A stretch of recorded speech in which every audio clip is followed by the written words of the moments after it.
नमस्कार, मैं हूं विजयश्री और स्वागत है आपका सियासत नगरी में। छिंदवाड़ा की राजनीति इस समय उबाल पर है। कांग्रेस और बीजेपी के बीच जुबानी जंग इतनी तेज हो गई है कि धमकियों और चेतावनियों का दौर शुरू हो चुका है। विवाद की शुरुआत तब हुई जब पूर्व मुख्यमंत्री कमलनाथ ने पुलिस प्रशासन पर सीधा हमला बोलते हुए टीआई को चेतावनी दे दी। उन्होंने कहा, कान खोलकर सुन लो, कितने दिन तुम्हारी वर्दी रहेगी। बीजेपी का बिल्ला लगाकर घूम रहे हो, इसे सुरक्षित रखना। भारतीय जनता पार्टी का कोई इसका जवाब नहीं। ये भ्रष्टाचार है। मैंने यहाँ आई सुनी बात पुलिस की। मैं तो पुलिस वालों को कहता हूँ, अपने वर्दी की इज्जत करिए। सबसे पहले आप अपनी वर्दी की इज्जत करिए। और जो मैंने बात सुनी ये टीआई की, ये टीआई है कहाँ? ये सब कान खोल के सुन ले कि कितने दिन आपकी वर्दी रहेगी। हम भी देखेंगे, आगे का समय भी आएगा। और अपनी वर्दी आप सुरक्षित रखिए, ये मैं टीआई को कहता हूं, कह दीजिए। कोई तो होते हैं जो बीजेपी का बिल्ला अपनी जेब में रखते हैं, कुछ होते हैं बीजेपी का बिल्ला ऊपर लगा लेते हैं। ये टीआई ने तो बीजेपी का बिल्ला ऊपर लगा लिया। सही बात है, तो सुन ले कान खोल के।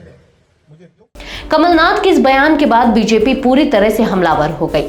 छिंदवाड़ा से बीजेपी सांसद बंटी विवेक साहू ने पलटवार करते हुए कहा, जिस दिन वर्दी आपकी धुलाई कर देगी उस दिन आप सोचिए कहां जाएंगे। सांसद के इस बयान के बाद कांग्रेस भड़क गई और सोमवार को विरोध प्रदर्शन करते हुए जमकर नारेबाजी की। इसी दौरान सौसर के कांग्रेस विधायक विजय चौरे ने एक विवादित बयान देकर सियासी घमासान और तेज कर दिया। चौरे ने कहा, अगर कमलनाथ पर किसी ने उंगली उठाई तो छिंदवाड़ा में हजारों लाशें बिछ जाएंगी। कि कलेक्टर एसपी कान खोलकर सुन ले, अगर कमलनाथ जी के ऊपर उंगली उठेगी तो सबसे पहले लाखों लोगों की लाशें छिंदवाड़ा में बिछेगी। और इसका संकट और सामना करने के लिए कांग्रेस का विधायक विजय चौरे यही नहीं रुके, उन्होंने बीजेपी सांसद पर अवैध रेत खनन में शामिल होने का भी आरोप लगाया और बीजेपी सरकार को भ्रष्टाचारी करार दिया। इस बयान के बाद बीजेपी ने कांग्रेस पर तीखा हमला बोलते हुए इसे गुंडागर्दी की राजनीति करार दिया।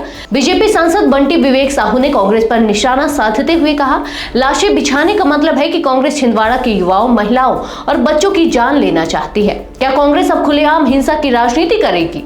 बीजेपी के इस हमले के बाद कांग्रेस के कई नेता विधायक विजय चौरे के समर्थन में उतर आए हैं।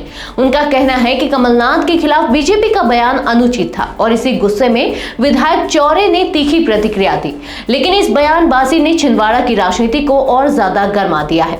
अब बड़ा सवाल यह है कि क्या यह सिर्फ एक बयानबाजी तक सीमित रहेगा या फिर छिंदवाड़ा की राजनीति में इसका कोई बड़ा असर देखने को मिलेगा। कांग्रेस और बीजेपी दोनों ही एक दूसरे पर तीखे हमले कर रही है, जिससे यह साफ हो रहा है कि छिंदवाड़ा अब सिर्फ एक जिला नहीं बल्कि मध्य प्रदेश की सबसे बड़ी सियासी जंग का नया केंद्र बन चुका है। आज के लिए बस इतना ही। मिलते हैं एक और सियासी खबर के साथ, तब तक बने रहिए सियासत नगरी के साथ।